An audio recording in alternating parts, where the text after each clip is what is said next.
If you're a podcast host, listen up, this one's for you. My name is Allie Jackson. I'm the host of Finding Mr. Height, a dating and relationship podcast that I've been doing for 4 years now, sharing my positive and practical approach to dating that's built on my own life experience. And I wanted to share another experience that I've had, my secret behind monetizing my show. It's called Red Circle, and I was just telling my colleague about how much I love their platform. With Red Circle, not only am I getting a seamless hosting experience, but I also love the support I receive in ad sales. It's not just typical ad sales either. It's targeted opportunities based on my show and my life. And the platform is super simple. You just set your preferences and Red Circle matches you with sponsors that align with your show. You can vet every opportunity and their platform gives you great analytics. More recently too, my Red Circle team has brought me opportunities outside of my podcast on social media to really augment the podcast partnerships, bring them full circle. I just can't recommend them enough. If you want to give it a try, go to redcircle.com to get your free trial. That's redcircle.com for a free trial. The following is brought to you by the Social Suplex Podcast Network. 構成藤田 Listening Keeping Strong Style. Yo, this is Rich Latta from One Nation Radio. This is brought to you by the Social Suplex Podcast Network. We present to you the Ace of Podcasts, Keepin' It Strong Style. Let's go. It's the Ace of Podcasts, Keepin' It Strong Style. Covering New Japan, they ready to hold it down. Jeremy Donovan and the young boy Josh. Come and hit a job out and bury all the frauds. From the Tokyo Dome over to the G1. Social Suplex is the network where we can get it done. I'ma chill and let them have it, cause this is just an intro. Keeping the strong style, 6 stars from the get-go, boy. Yeah, from Tampa Bay to the Tokyo Dome, this is Keeping It Strong Style with your hosts, Jeremy Donovan and the young boy Joshua Smith. And thank you for listening. Welcome to Keepin' It Strong Style, the Ace of Podcast on the Social Suplex Podcast Network. Jeremy Donovan here, solo this week. On today's show, I'll review nights 1 through 4 of Super Junior Tag League and cover all its news in the world of New Japan Pro Wrestling. Please support our show by subscribing and following the Social Suplex Podcast Network and Keeping It Strong Style on the podcast app of your choice and leaving a rating and review. You can also get all the network's podcasts over at socialsuplex.com. Check out our Chopped Tea store, chopped-tees.com/KI Strong Style. That's where you can get your official Keeping It Strong Style merchandise. For now, if you enjoy this podcast, please consider making a one-time or monthly donation by visiting socialsuplex.com/donate and click on the donate button under the Keeping It Strong Style logo. And we are streaming live right now on patreon.com/KI Strong Style for IWGP subscribers. If you want to watch our show live or listen without ads, sign up at patreon.com/KI Strong Style. And it's a good week to be a subscriber on the Patreon. We had 2 episodes of Tanahashi Ace of the Universe drop recently. There will be another one dropping probably maybe tomorrow, maybe Wednesday. The 2010 episode will be dropping. I know Josh is working on getting the rest of it ready as well. So you can get that on the $5 tier. That's where you get all of our bonus audio and ad-free version of the show. And if you listened to us last week, you know that Josh said he wasn't going to be here this week. I believe he's celebrating an anniversary. So shout out to him. Hope he's having a good time. So I'll be holding the fort down here. And man, I did try to get a fill-in for this week. And nobody's really jumping at the bit to review the Super Junior Tag League. They're very hard slot to fill here. So it's all good. I watched the show, so I'll take you guys through everything. I know a lot of people have kind of just been, lurking online to see what's happening, kind of glazing over, maybe cherry picking 1 or 2 matches. So I'll give you guys the full rundown here, the standings, and where we go as we head into the finals this Sunday. That's right, the tournament is pretty much almost already over. But before we jump into that, one last thing here. So just like I said last week with Chopped Tees, Chop Tees is closing down their store.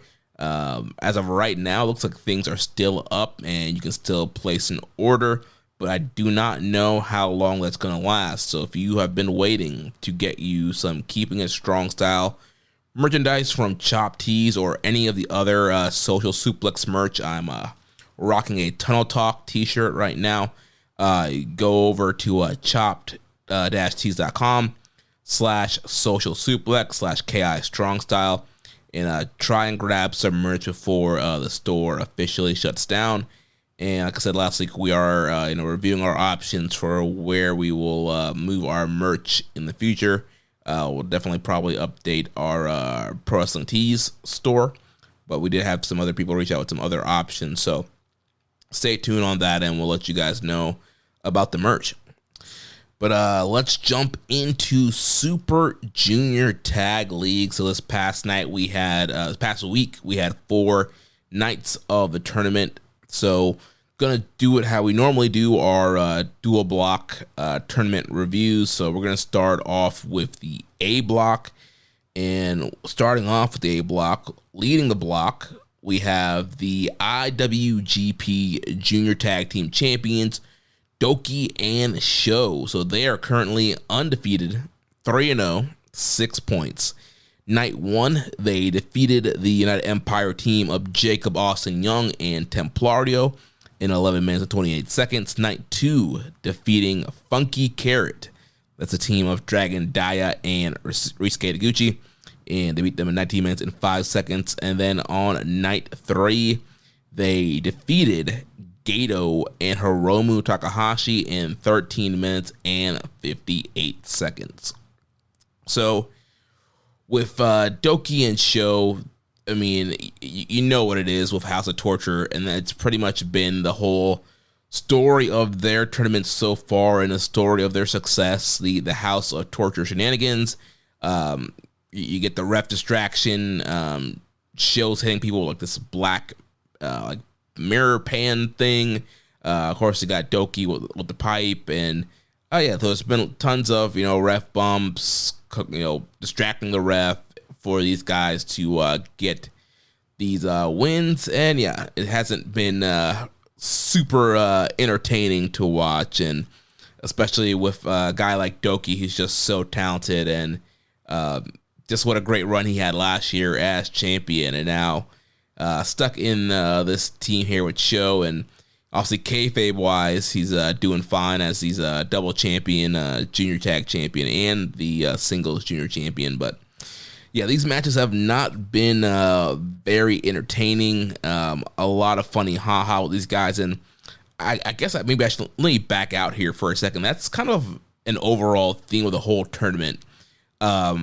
I feel like this tournament is very light, fluffy, a lot of ha-ha, a lot of focus on antics and character, and it's just not hitting super high levels. It's not a tournament where we would want this tournament to be, especially when you look at the last few years where we've had the extreme competition between Catch 2-2 and Connors and Maloney, Ichiban Sweet Boys, the Jet Setters with Kevin Knight and Kushida. Like, this junior tag team division was really solid for the last couple of years, and we saw some really good to great matches in the last couple of Super Junior Tag Leagues, and some really great junior tag team title defenses over the last couple of years as well.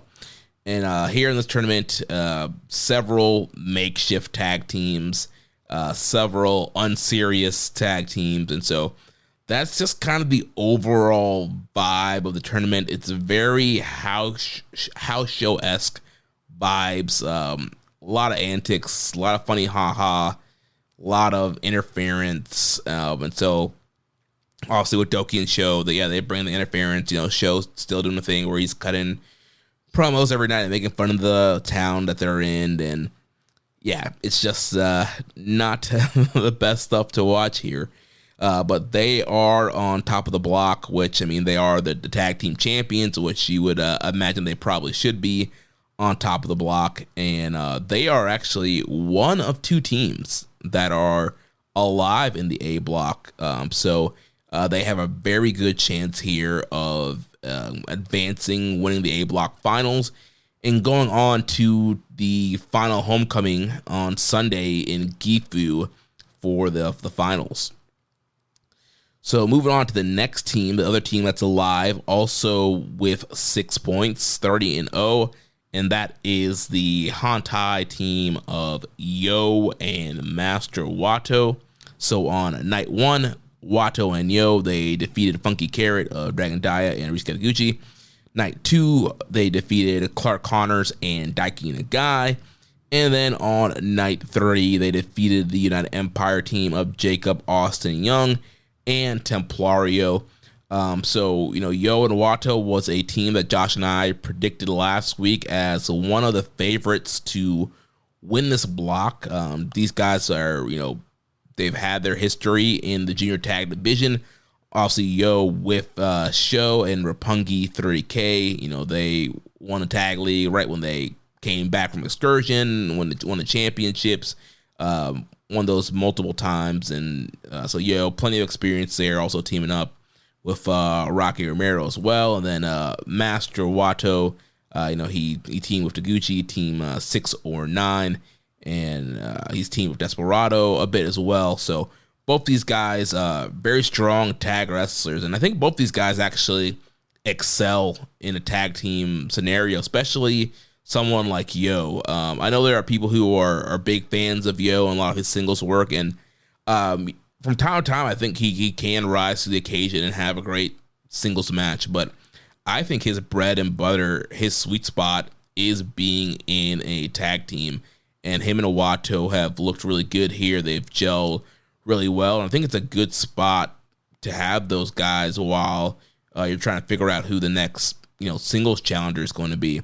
And so, yeah, they've been very entertaining as a team, picking up some good wins here. So they are the other team that's alive here in the block. So it's going to come down to, Yo and Wato and Doki and Sho, and these guys will face each other later on this week. So essentially, the winner of that will go into the finals on Sunday at the Tanahashi Final Homecoming.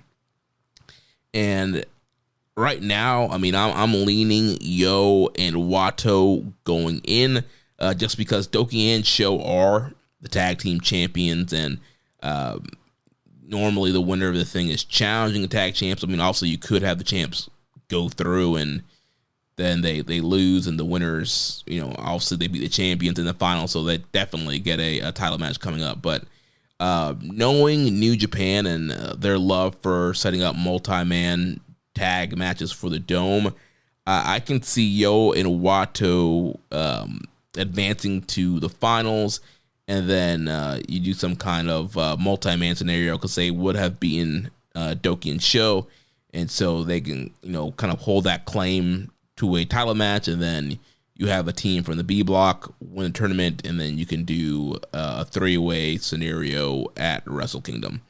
And so I think that's the way they're going to go. But again, Yo and Wato have been looking really good here as a team. I wouldn't say any of their matches are must watch. You need to go out, stop what you're doing and go watch them. But if you had to pick one from these guys, I would say probably watch the United Empire match against JAY and Templario. So then every other team here in the block is mathematically eliminated. So first, let's look at Hiromu, Takahashi, and Gato. So these guys are sitting at 1 and 2 with 2 points. So on night 1, they started off hot. Big win over their stablemates in Clark Connors and Daiki Nagai. Then on night 2, they fell to United Empire. And then on night 3, they lost to Doki and Sho. And like I mentioned earlier, with the theme of this tournament kind of being a lot of funny, ha-ha, we're getting that with Gato and Hiromu here. Obviously, we've seen the War Dogs and Unaffiliated. They have, they squashed the beef, and they have come together, and they're working together here and working together in Super Junior Tag League.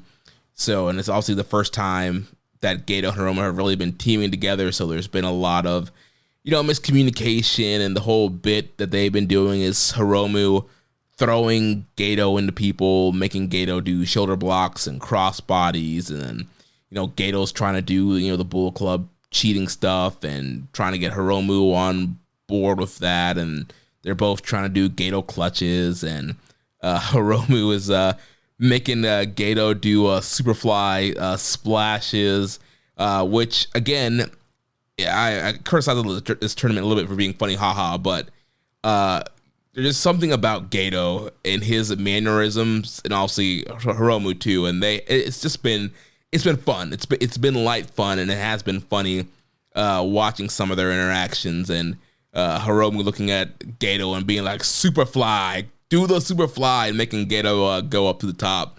So, I mean, it's been funny, but obviously I don't think it's the best use of Hiromu. I mean, I much would have rathered Hiromu and Teton, or Hiromu and the guy teaming up here, but I guess we need to further this unaffiliated War Dog story.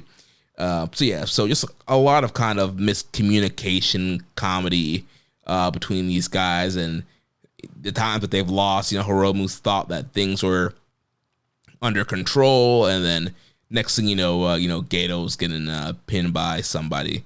So things are not really working out so well with this unaffiliated and War Dog union. And with a few more matches, we'll see if Gedo and Hiromu can pull it together.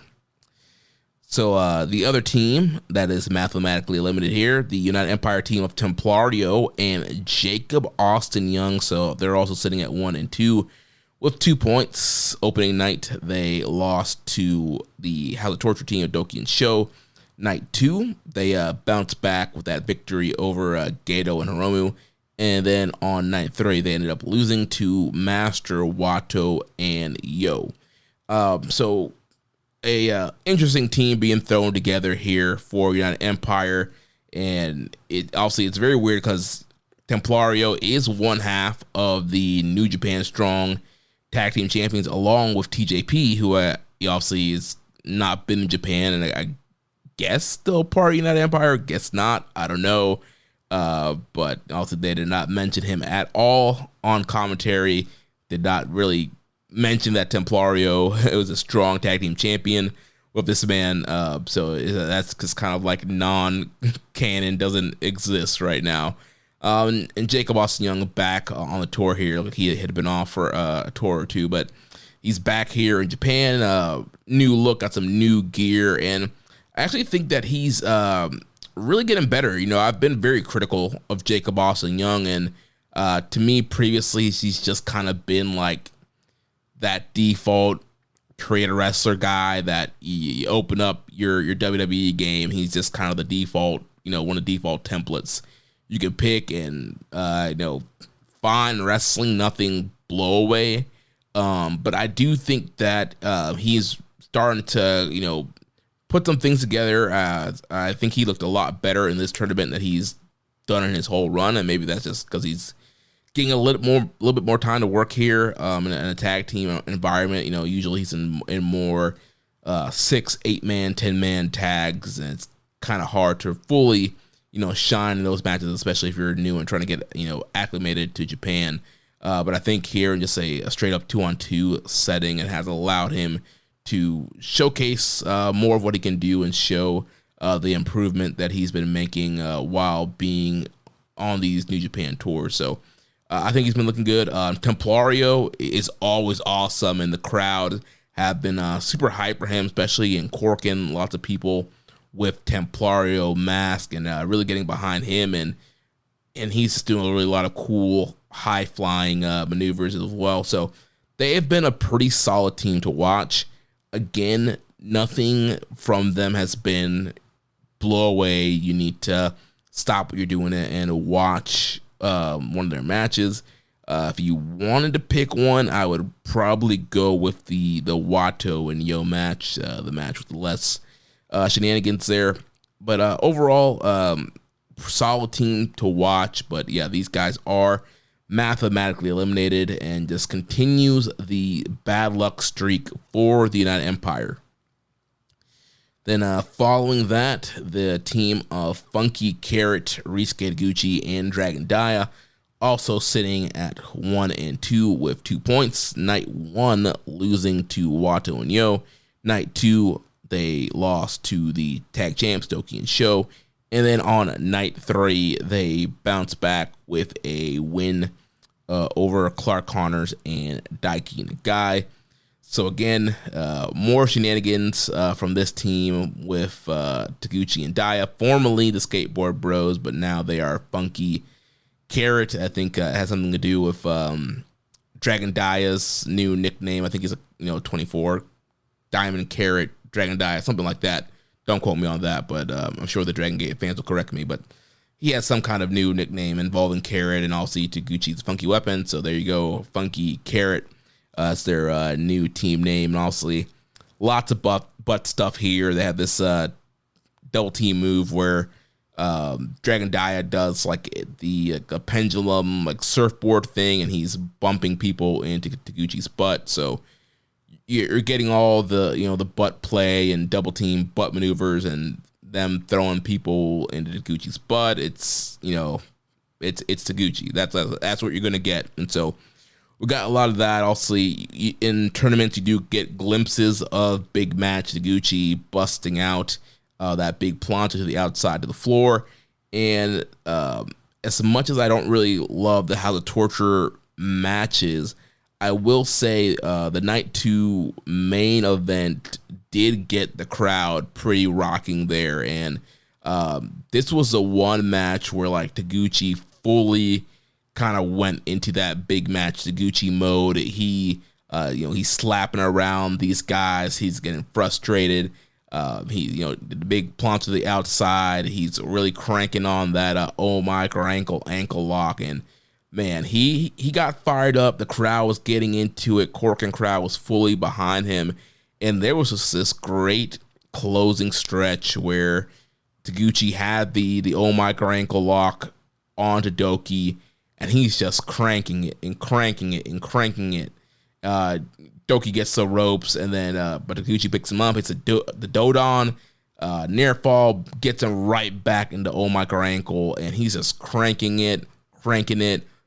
Dia's doing a great job of keeping Sho out of it, and the crowd is rumbling, and they really want to see Taguchi tap out Doki here. And I thought they were going to go that way, because I mean, you could easily just have Taguchi be a challenger of the month for the singles title. Then you can give Taguchi and Dia a future tag team title shot. And it was just a super hot spot there. And then, of course, you get your shenanigans, rap distraction. Taguchi gets hit with a weapon, and then Doki ends up doing a schoolboy and getting the win. So what was a great kind of closing stretch, also getting muddied up with how the torture stuff. But that for a Doki and Sho match was pretty solid. And again, the crowd was really rocking and really behind Taguchi and Dia, and probably the best Taguchi performance in a very, very long time. So if you want to watch some Funky Carrot, that would be probably one of the matches to watch from these guys this past week. And then the last team here in the A block, Clark Connors, Daiki Nagai. So they are sitting at 0-3, 0 points. So obviously mathematically eliminated. Night 1, losing to Gato and Hiromu. Night 2, they lost to Wato and Yo. And night 3, they lost to Funky Carrot. So the story with these guys, again, kind of similar to Gato and Hiromu, with War Dogs unaffiliated, trying to work together, but a little bit of a deeper story with Clark and Nagai. Clark is wanting to give Nagai a more violent streak, a more violent edge. And so it almost kind of seems like, the guy's having a little mini excursion in Bullet Club, because he's out there, he's throwing up 2 sweets with Clark when he comes out. And Clark has him using the tire sawn and is trying to just really get him to be more aggressive, more violent, and really kind of show a deeper level, deeper edge. And so that's kind of been this little mini mentor story with these guys. And again, miscommunication with them as well, bumping into each other, and then obviously Daiki Nagai, being the young lion still, is eating the falls on these things. But it seems like Clark kind of knew what the deal is and was using this more as a way to mentor Nagai than really try and win the tournament. I mean, obviously, KFA-wise, I'm sure he wants to win the tournament, but it seems like there was just more of a focus on him mentoring Daiki Nagai. And so they've been a pretty solid team to watch as well. And I think Daiki Nagai is awesome. And also, we've been singing his praises. Great facial reactions, great timing, really great drop kick, great fire. When we were talking about the Aaron Wolf evil segment from King of Pro Wrestling, and a lot of people were talking about, did Aaron Wolf show enough fire? Could there have been more? I was definitely on the side of things where I felt like Wolf could have shown more fire. And when you look at a guy like Daiki Nagai, that's what I'm talking about. Like, Daiki Nagai he's been making the most of little moments, and again, his facial reactions, the way that he is already kind of connecting with the crowd, and the intensity that he shows, the charisma that he has. I think there is a very bright future for Daiki Nagai. I think he could be, a future junior ace. And I mean, obviously, I think that's a very good spot to have. Obviously, it's not your heavyweight ace or a top heavyweight star, but he just has so much charisma. He can easily kind of be that new Hiromu style figure, where it's a guy that just has a ton of charisma, great wrestler, great connection, and can be a focal point of that division once he comes back from excursion. So hopefully that's the way they go, and they don't screw up his excursion in return. And Clark, again, a lot of focus on the tire San, and getting Daiki Nagai to be more violent.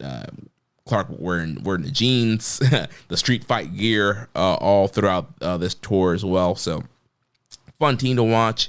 If you had to watch one of their matches this week, I would probably go with the Wato and Yo match. If you really want the funny haha, you could watch the them versus Gato and Hiromu. And also, I do want more serious action, but Gato, just his mannerism and the things he does is just hilarious, and him kind of pulling one over on Clark and taking advantage of that relationship to get the win over these guys. So that is the A block. We had a question here from Slut for Instant Noodles, Devin, in the Discord. I do not make these names up. That's his name. This man loves instant noodles, apparently. But he says, thoughts on them eliminating 4 of the 6 A block teams on night 3 of an 8 or 9 night tournament. Feels like too many eliminations too soon to me. In a tournament like this, I really don't mind that they did one of the blocks where it's just pretty much 2 teams and everybody else is eliminated. And this is something we talked about with G1 this year. We might have mentioned it during Super Juniors as well, but definitely we talked about it during G1. And the problem is, with a lot of these dual block tournaments, we see a lot of parity booking.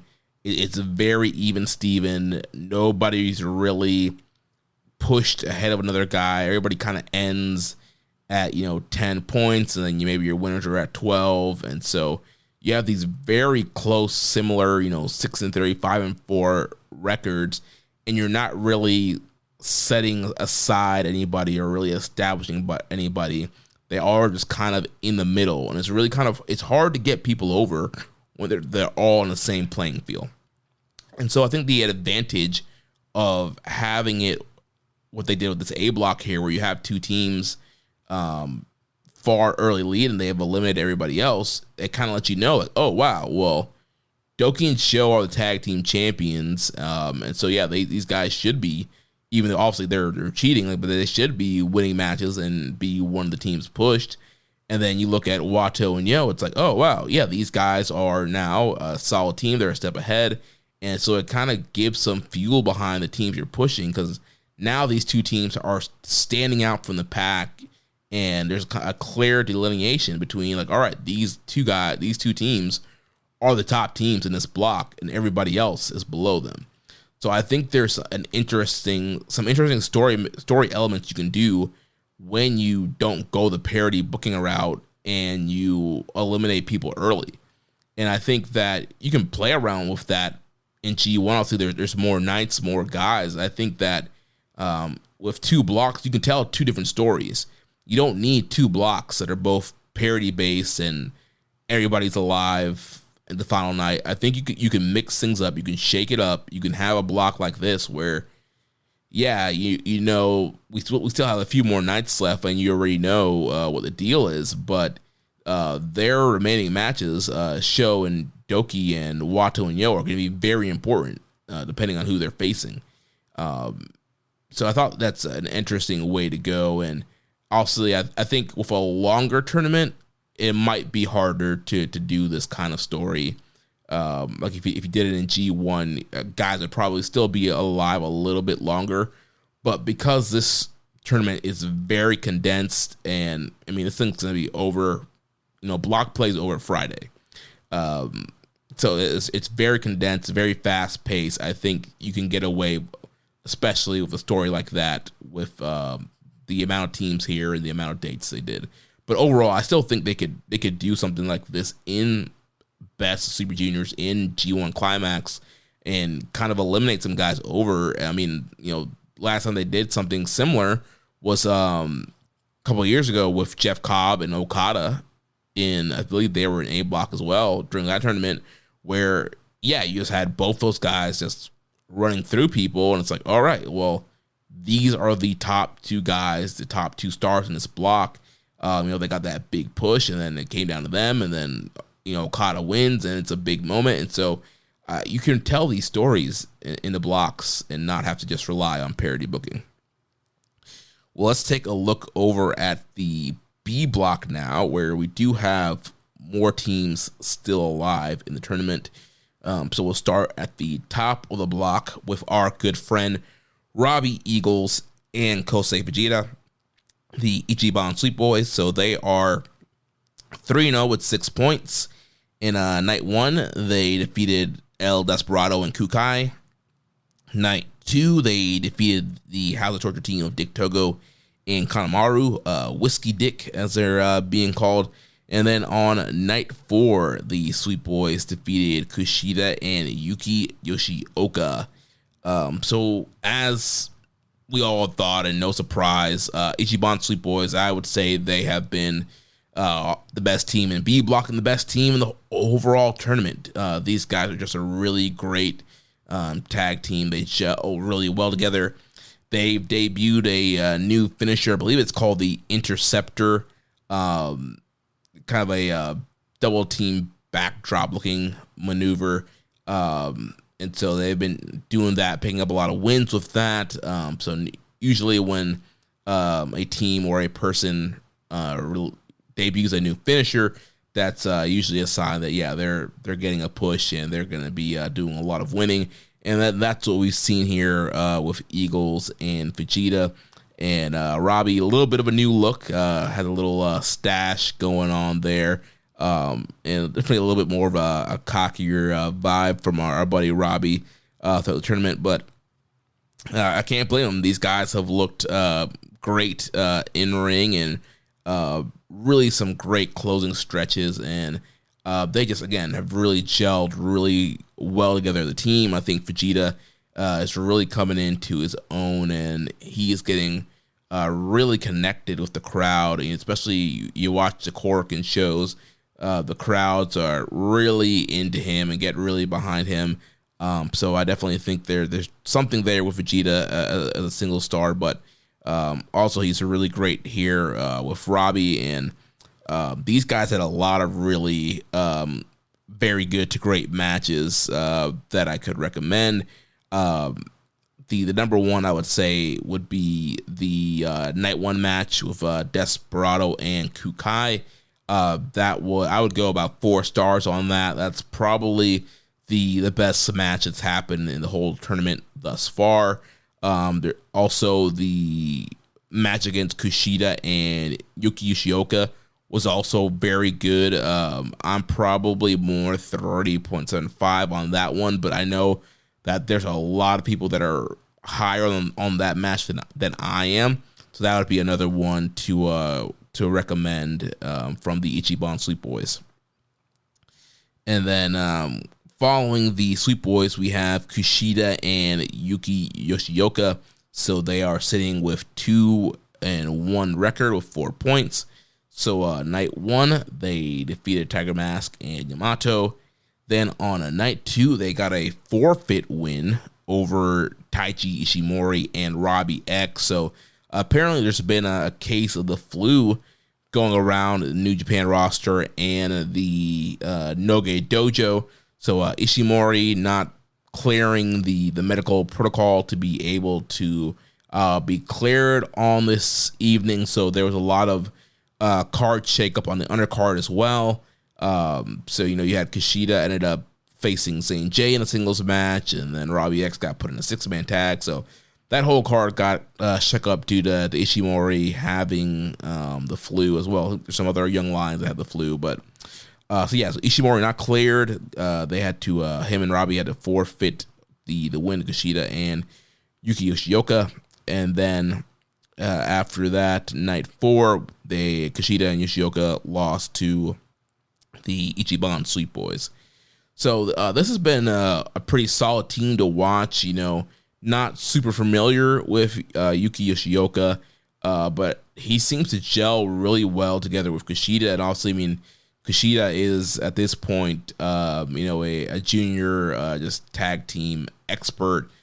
He's had so many partners over the years, and just seems to always gel with them and produces some really great tag team wrestling. And so same things here happening with him and Yoshioka. So a lot of working on the arms here. It seems like Yuki's really listening to Kushida throughout the match, and they're doing a lot of the time splitter, like double arm wringer stuff, and they've also incorporated some of the jet setter tag maneuvers that Kushida and Kevin Knight have done. So some cool kind of, throwback callbacks to some of Kushida's other teams. And then Yoshioka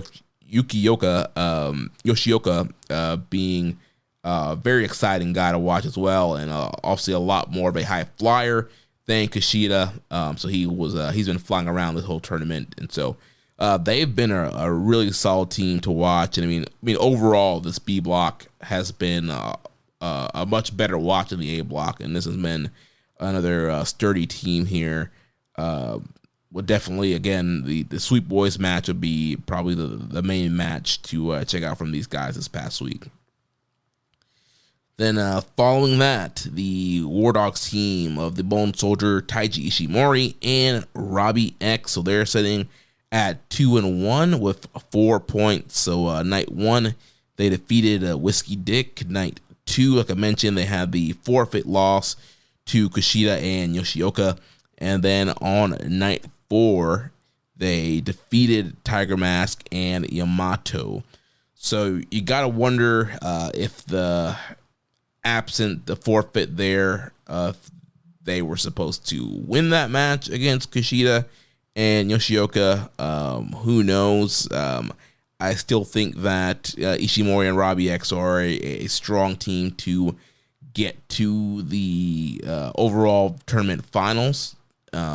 So they're very much still alive. And again, I'm wondering, they could have been 3-0 right now had they not forfeited, and maybe we would have gotten a similar story where you had War Dogs as being right up there with Ichiban Sweet Boys, and it would come down between those two. But it is a little bit more exciting to have a block where, there are some more teams open. So, and who knows, maybe they would have lost that match, but they are very much still alive. And again, they are gelling really well.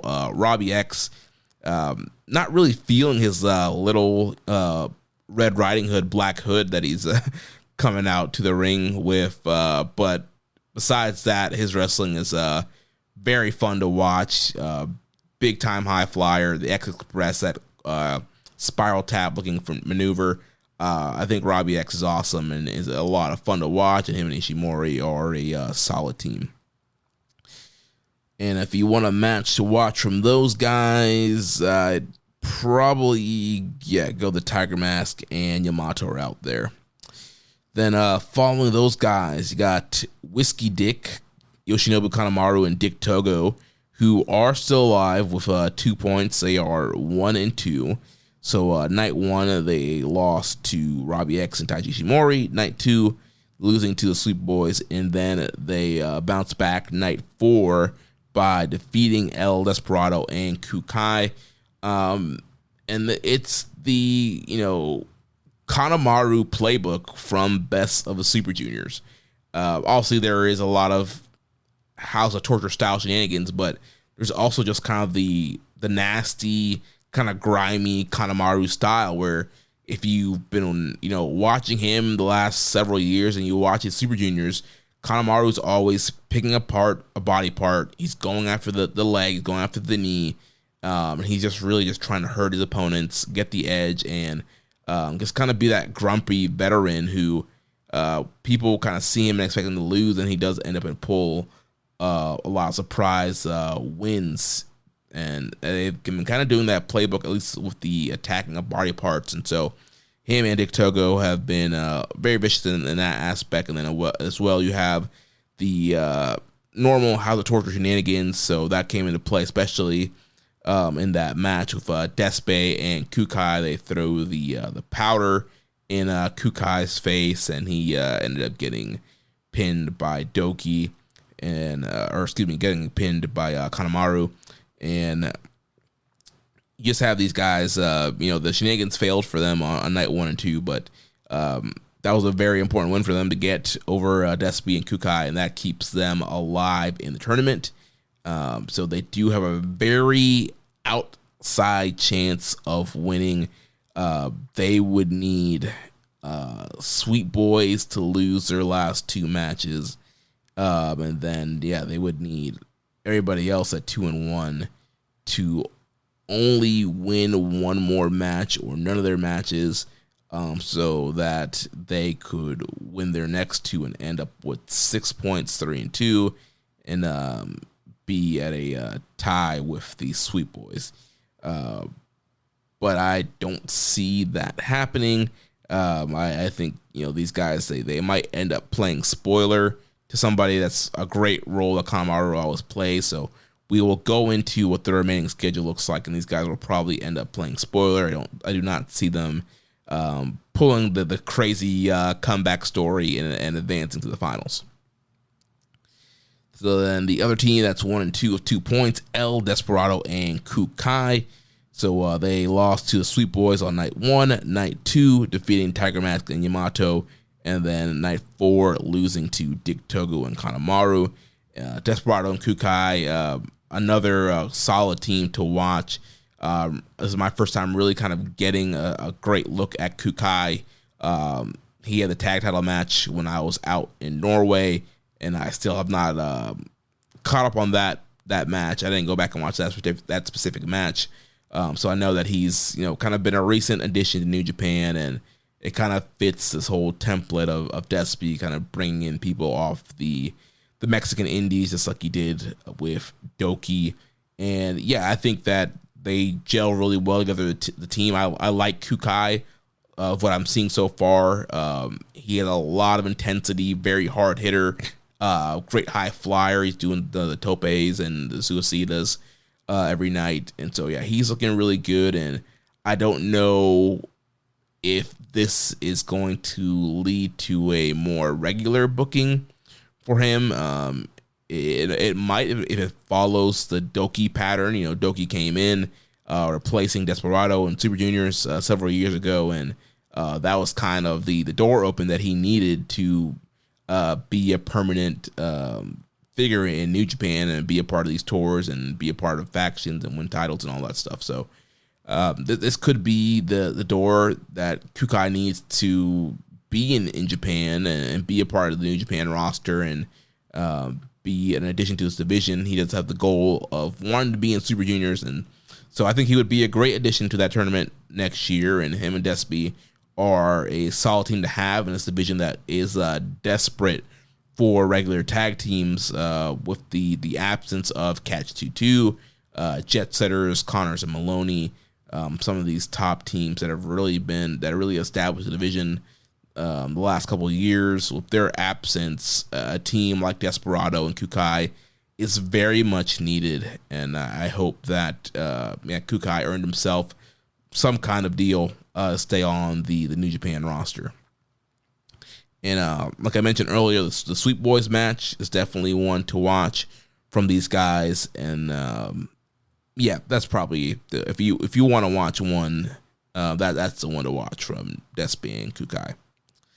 And then the last team here in the B block is going to be Tiger Mask and Yamato. They are 0-30 with 0 points. So they are the only team in the B block that is mathematically eliminated. Night 1, they lost to Kushida and Yoshioka. On night 2, they lost to Desperado and Kukai. And then on night 4, they lost to Robbie X and Taiji Ishimori. And they have been a fine team to watch. This is going to be Tiger Mask's last Super Junior Tag League before he retires. So I think Tiger Mask is a guy that always works hard. Yamato, I've not been another, Dragon Gate guy that I'm not very familiar with, but he's been fun to watch and leans a little bit more onto the antic side. He did this thing every night where he's going for a vertical suplex, and he's just like, New Japan Pro Wrestling, I'm gonna do it, and he keeps trying to suplex people, and it's this whole back and forth spot where he's trying to hit the suplex and he can't get it. And he keeps turning to the crowd like, all right, now's the time I'm going to do it. And so that's just kind of been his whole thing. And it gets the crowd involved. And, he's been a solid guy to watch. And these guys have been a fun team. We were talking about it last week. There's not really any really kind of connection between these guys. It's just been kind of thrown together. But, it's worked. They're a solid team. And with them being 0-3, they'll probably end up playing spoiler to somebody down the line as well. And a couple questions here about Tag League. So first from Rambone Slam Pig, he says, who do you think is outperforming expectations so far? Honestly, I don't really think there is any team that is outperforming. I think that, a lot of the teams that you expect to be great are great. Ichiban Sweet Boys are hitting where I expect them to be. Ishimori, Robbie X, Despy, Kukai. Like a lot of these all top teams are really hitting, and then everybody else has just been very good. Like I mentioned, Jacob Austin Young, I feel like he's improved some. So if you want to say them and Templario, but again, I wouldn't really say that outperforming. They've had some good matches, but it's not like they're going out there and, tearing the house down every night. I can't really say there is a team that is outperforming what I expect them to be. Rambone also asks, which odd couple pairing tag team have you enjoyed the most so far? Let's see. I'd probably have to go with Kushida and Yoshioka, because I feel like they've just gelled really well together. And kind of, again, they're following a lot of the Time Splitter, Jet Setter stuff. And they've been a really solid team to watch, even though, they're kind of thrown together. And then just from a pure, ridiculous, this is fun to watch. Hiromu and Gato, I think Gato's the funniest man alive. If you just pay attention to the stuff he says in his facial reactions, from a funny haha, they've been an entertaining team to watch. Next question here from Take Casey in the Discord. How do the 3 Dragon Gate guys stack up to the rest of the field? I think they're all solid additions. And also, a lot of times with outsiders, depending on who it is, they don't always get the full on push, or you don't really get to fully see them at the top of the card. And so I feel like all the Dragon Gate guys here they're all kind of in the middle or bottom of their blocks. And none of them have really had like an oh my gosh, like stand out. Well, maybe Yoshioka, with you look at that Sweet Boys match, but like Yamato, he's been very good. Dragon Dia is always very good, but he's teamed with Taguchi. But I think they are great additions to a tournament like this. I think it's always good to get some fresh faces and get some fresh blood in these tournaments. And I think all three of them could, obviously we've seen Dia in Best Super Junior before. I think Yamato and Yoshioka could be guys that you could slot in there as well. So yeah, I think that they have looked really well, especially compared to some of the other regulars on the tour. Next question here from Emily. As someone who hasn't seen any of Super Junior Tag League yet, is there any must-see matches I need to go back and watch? So I've mentioned some of those throughout the team, but the one big must-see match, and for me, like, if somebody's asking me for, like, I need to stop what I'm doing and go watch this match, I'm usually recommending something that's 4 or higher, the quote-unquote notebook match. And so for me, Ichiban Sweet Boys versus Despy and Kukai is the only notebook match I got. I got that at 4 flat. There are a lot of people, again, like I mentioned, that really love Sweet Boys versus Kushida and Yoshioka. People are higher on that match than I am. So I would say that could be a second match to watch and see if that one hits your notebook. The next set of questions here from Def Triangle 720. Thoughts on the Junior Tag League so far? So yeah, I've kind of expressed that, but overall, just it's been a very, like I said, lighthearted, fun tour. Lots of antics, a lot of mishmash tag teams, miscommunications. It's a very kind of house show vibe kind of tour, which I guess is fine, but I do think that we've been spoiled the last several years with some of these teams that we've had. We've had some really solid tag action come out of these tournaments the last couple of years, and we've had matches. Some of the block finals, the tournament finals, end up on our tag match of the year award, and I don't think anything, even this the Sweet Boys versus Despy and Kukai, like, I don't think that is quite high enough to end up hitting our ballot for our year in awards, which we are probably about a month away from the cutoff of our eligibility period for our awards. So it's crazy. Yeah, award season right around the corner. I got to get working on our nominees in the ballot. But yeah, there's nothing from this tournament that I can recommend for our ballot. I mean, the Sweet Boys, Despy, Kukai will be a very low fringe contender, but there's been a lot of really good tag team matches throughout New Japan this year. So we'll see what happens there. Next question, he says, do you think there's some pattern where whenever the junior tag division is strong, the heavy isn't, and vice versa? What I mean is, look back at last year when the junior tag division had clear teams in the mix versus the heavy tag division that had 2 to 3 teams in contention. Yeah, it does kind of seem that there are these kind of ebbs and flows with the tag divisions, and also we've talked about New Japan not being a tag team promotion, so there's never really a full-on strong focus there. But yeah, it does seem there are times where the heavyweight tag division kind of has their loaded teams. You had your War Machine and Killer Elite Squad and Guerrilla Destiny, while the junior division was kind of trying to establish teams there. And then and just recently in the past again, with the junior tag division recently the last several years with Catch 2-2, Jet Setters, Ichiban Sweet Boys, Connors and Maloney.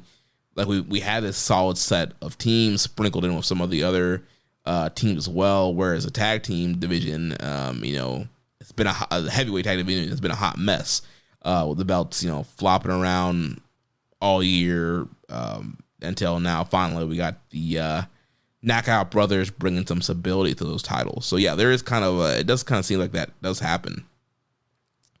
Is another question. Anyone new in the tournament that has impressed you? I think all the Dragon Gate guys are very good. Kukai, I like a lot, and like I mentioned earlier, I did not see, his first set of matches in New Japan, but so still, and obviously he's still a fresh, still new guy, but Kukai has been probably the most impressive new guy to me. And then last question here, who do you think could win the junior tag league? A new team or previous winners? I think a new team is going to win, and we'll go through the schedule for this upcoming week, and I will lay out what I think is going to go down here. So the tournament's going to pick back up tomorrow, or as you're listening to this, Tuesday, October 28th, and so that's going to pick things back up with the A block. There will be some undercard matches, so you're going to have Shomakato and Zayn J versus Masatori Yasuda and Tetsuya Matsumoto. Then Despi, Morishima, Kukai, and Yano versus the War Dogs team of Oscar, Robbie X, Ishimori, and Yuto Ice. Bolton Ole, Tiger Mask, and Yamato versus Hartley Jackson, Kosei Vegeta, and Robbie Eagles. Tanahashi, Kushida, Yoshioka versus Dick Togo, Kanemaru, and Yujiro. And then we get into the tournament action. So the Funky Carrot team of Dragon Dia and Ryusuke Taguchi will take on Jacob Austin Young and Templario. I'd probably go with Funky Carrot getting the win here. Just because it is Jacob Austin Young, who, he did pick up a win on this tour in this tournament, but still transitioning out of being that young lion role for the United Empire. So I think he'll probably either pin there. You get a Dai Noguchi a win. Then looking over at the A block, the main event in the A block here, we got Connors and the guy versus House of Torture, and you could have the Connors and the guy play spoiler here. I'm gonna say you probably, probably just gonna go with Doki, the safe bet. Have a Doki and Show get the win there. They need to be undefeated, and then the main event's gonna be Gato and Hiromu versus Wato and Yo. And again, you could have Gato and Hiromu play spoiler to Wato and Yo. But again, I think I'm going to go with Wato and Yo also remaining undefeated with Gato in there and them pinning Gato. So you'll have your two top teams going in undefeated into the last block night. And then moving over to night 6, this will be Wednesday, October 29th. We got Tanahashi, Wato, and Yo versus Doki, Sho, and Yujiro Takahashi. And then Clark Connors and Daiki Nagai versus Tetsuya Matsumoto and Zayn J. Funky Carrot, Katsuya Murashima, and Toriano versus the War Dogs and Hiromu. Masatori Yoshida, Bolton Oleg, and Shamakato versus Callum Newman, Jake Austin Young, and Templario. And then B block action, we got Kushida and Yuki Yoshioka taking on Dick Togo and Kanemaru. I think that should be an easy dub for the Kushida team. Then we got Tiger Mask and Yamato versus the Ichiban Sweet Boys. I'm going to say Tiger Mask and Yamato pull a spoiler here and give these guys their first loss so that they are 3-1. And then with Robbie X and Ishimori, I think they're going to beat Despi and Kukai. and they will also be 3-1, so they're kind of matched up with Sweet Boys. Then Thursday, October 30th, we got Hartley Jackson, Kosei Fujita, and Robbie Eagles versus Oscar, Robbie X, Ishimori, Yasuda, and Bolton Oleg versus Matsumoto and Zane J, Shomakato, Tiger Mask, and Yamato versus Dick Togo, Kanemaru, and Yujiro, Tanahashi, Kushida, and Yoshioka versus Despi, Morishima, and Kukai. And then the A block action. This is the final A block night. We got Wato. Actually, these matches probably are not going to be in order. It's probably going to be depending on point order. So I'm assuming that Wato and Yo versus Token Show is actually going to be the main event of the evening. And then you're going to have Connors and Nagai versus Jacob Austin Young and Templario. And then Gato and Hiromu versus Funky Carrot. So the only thing that really matters on this night is this Wato and Yo and Doki and Show match.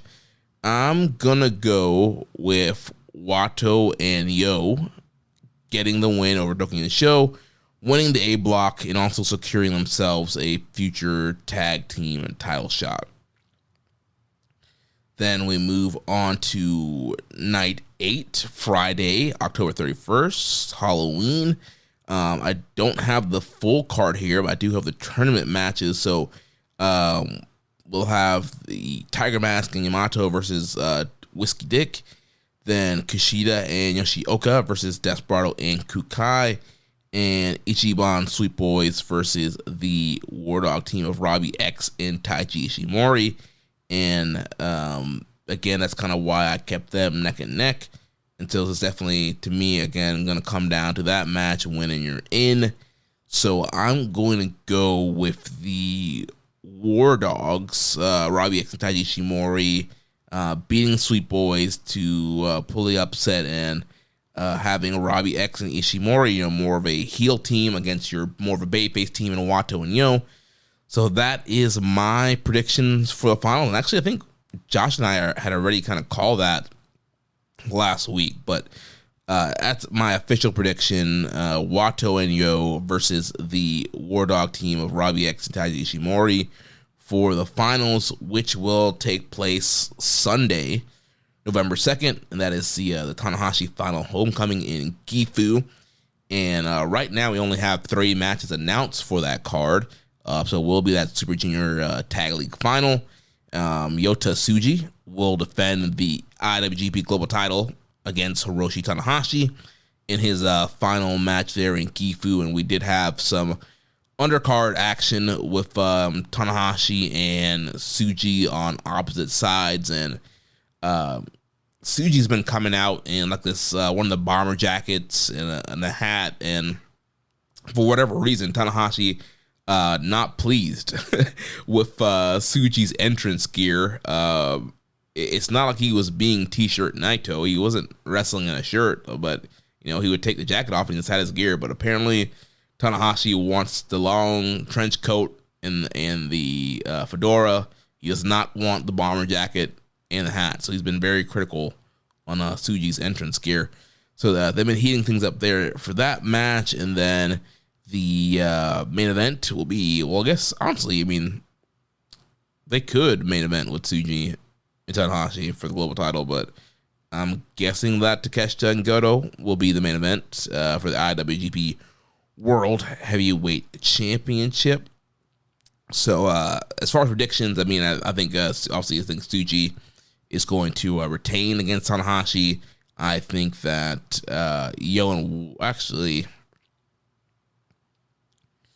going to go with Ishimori and Robbie X winning the tag league, since Wato and Yo would have pinned Doki and Sho to get to the finals, and then you could always do a multi-man of those 3 teams there.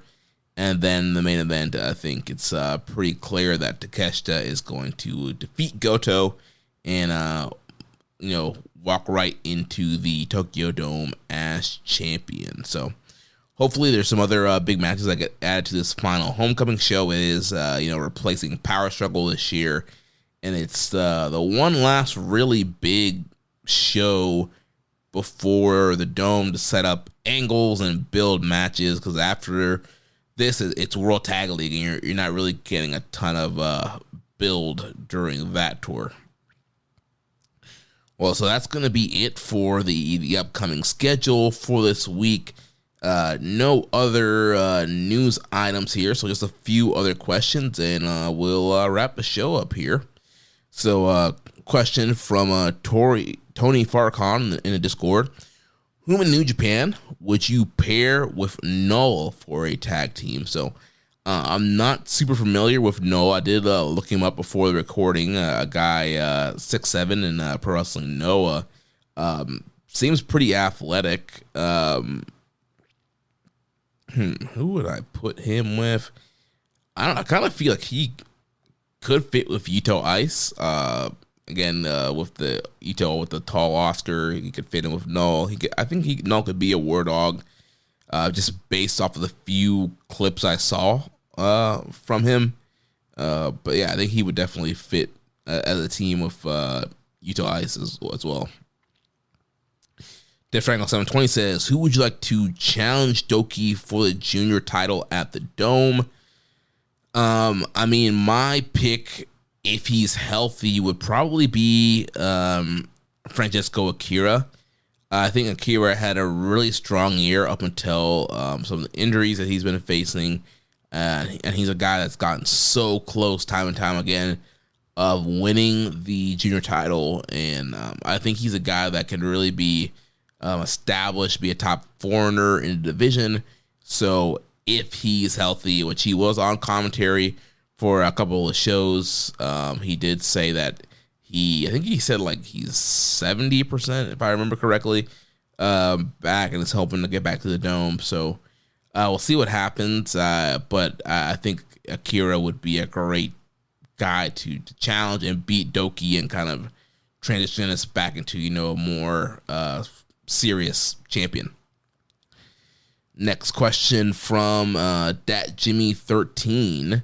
I've seen a theory that Aaron Wolf will be the one to quote unquote get rid of the House of Torture. Do you think this is what they are moving towards with the Knockout Brothers breathing new life back in the tag division? Who do you think will win the World Tag League and challenge them, or should they win? So I guess two different questions there. So first to the Aaron Wolf question. I mean, I guess that could be what they're doing, but I don't think they're going to get rid of House of Torture anytime soon. I know people are saying that this could be a potential slow roll of Evil eventually leaving House of Torture and joining Hantai. I don't really know if that's happening. It seems like they really kind of enjoy the House of Torture act, and they kind of have their play-and-play formula for that faction. So I don't really see it as, Aaron Wolf's going to win and then these guys never show up again. But it can be just kind of a big, significant win for him. And then his other question about who should win, who do I think will win World Tag League and challenge the Knockout Brothers, or should they win? At this point, I mean, I feel like they should probably maybe come close to winning, but not win, just because, again, there's not really a ton of strong teams in the heavyweight tag division right now either. So yeah, there's not really, if they win, it's like, then who to face them? What do you do? So I think it's really important to establish a new set of contenders here for the World Tag League.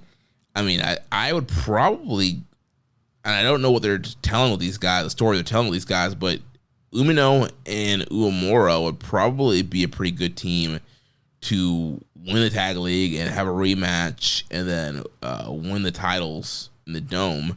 That could be an interesting route to go. Outside of them, I can't really think of any other team that I don't want to win.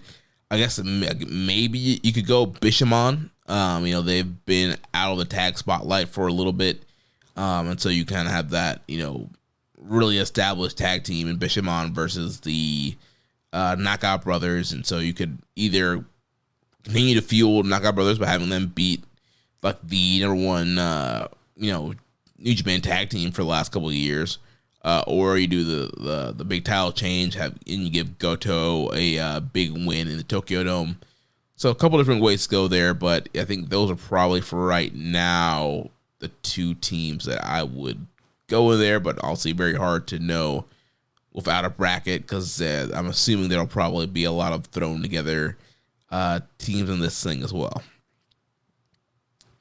And then last question here from Make Way for Slide.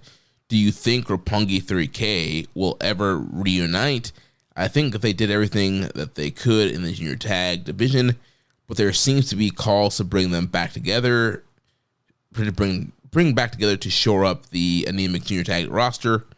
Absent makes the heart grow fonder, but I think they need to stay gone a while longer for any sort of reunion to make sense.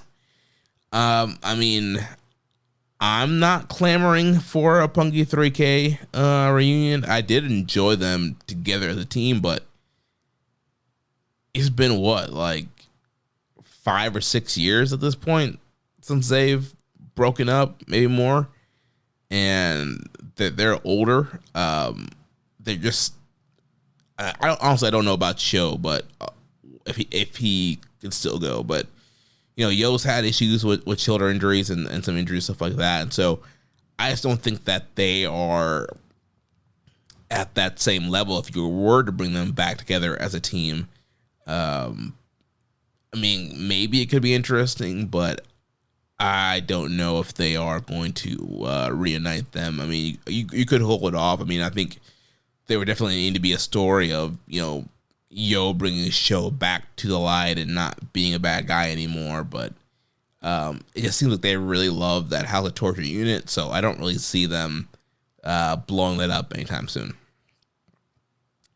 Well, that is it for the questions, and that's going to be it for the show. So your super quick Super Junior Tag League review and preview.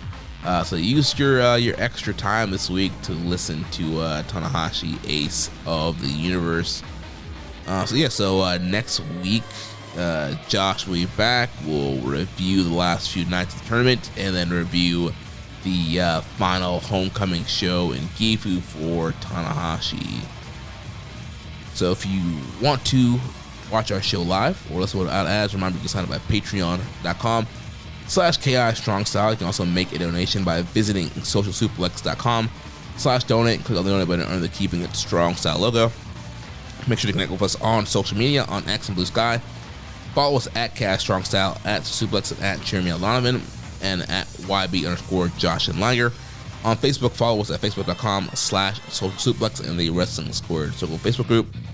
On Reddit, I'm the Pro Black Guy, Josh is Keeping It Strong Style. On YouTube, we're at Social Suplex. Join our Social Suplex Discord server to interact with us and other wrestling fans. You can email me at jeremy@socialsuplex.com. Check out all the other shows that we have here on the Social Suplex Podcast Network. One Nation Radio with Rachel Adda and James Boyd.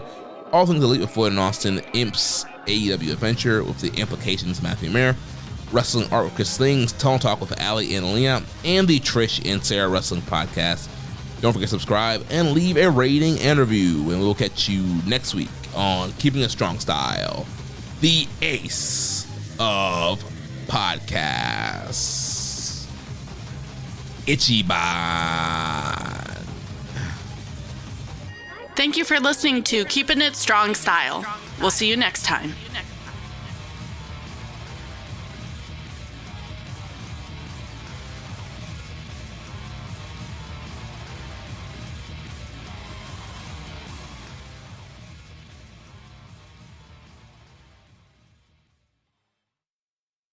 If you're a podcast host, listen up, this one's for you. My name is Allie Jackson. I'm the host of Finding Mr. Height, a dating and relationship podcast that I've been doing for 4 years now, sharing my positive and practical approach to dating that's built on my own life experience. And I wanted to share another experience that I've had, my secret behind monetizing my show. It's called Red Circle, and I was just telling my colleague about how much I love their platform. With Red Circle, not only am I getting a seamless hosting experience, but I also love the support I receive in ad sales. It's not just typical ad sales either. It's targeted targeted opportunities based on my show and my life. And the platform is super simple. You just set your preferences and Red Circle matches you with sponsors that align with your show. You can vet every opportunity and their platform gives you great analytics. More recently too, my Red Circle team has brought me opportunities outside of my podcast on social media to really augment the podcast partnerships, bring them full circle. I just can't recommend them enough. If you want to give it a try, go to redcircle.com to get your free trial. That's redcircle.com for a free trial.